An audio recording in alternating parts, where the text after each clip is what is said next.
I just finished testifying in front of the House Oversight Committee. I did it for two reasons. First, I love my country, including our Constitution. And America was built on the idea that no person is above the law, even presidents, especially presidents, and that we should all live under the same set of rules. This kind of democracy requires every person to play their part. And I hope that by being there today, we can bring ourselves just a little further away from the brink and back to being a country where we can disagree civilly and we can search for truth and justice, and that it outweighs the partisan urge to score points and create spectacle. The second reason I was there is that the girls and women whose lives Jeffrey Epstein destroyed deserve not just justice, but healing.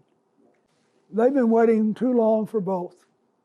Though my brief acquaintance with Epstein ended years before his crimes came to light, and though I never witnessed during our limited interactions any indication with what was truly going on, I offered the little I do know in the hopes that it would help prevent anything like this from ever happening again. I also have to say something personal. Republicans made Hillary testify yesterday, and she had nothing to do with Jeffrey Epstein, nothing. She has no memory of ever even meeting him. She neither traveled with him nor visited any of his properties. So whether 10 people or 10,000 people were subpoenaed, including her, was simply not right. So here's what I told the committee. First, I had no idea of the crimes Epstein was committing.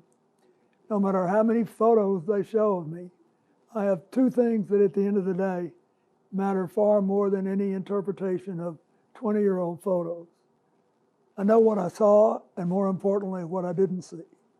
And I know what I did, and more importantly, what I didn't do.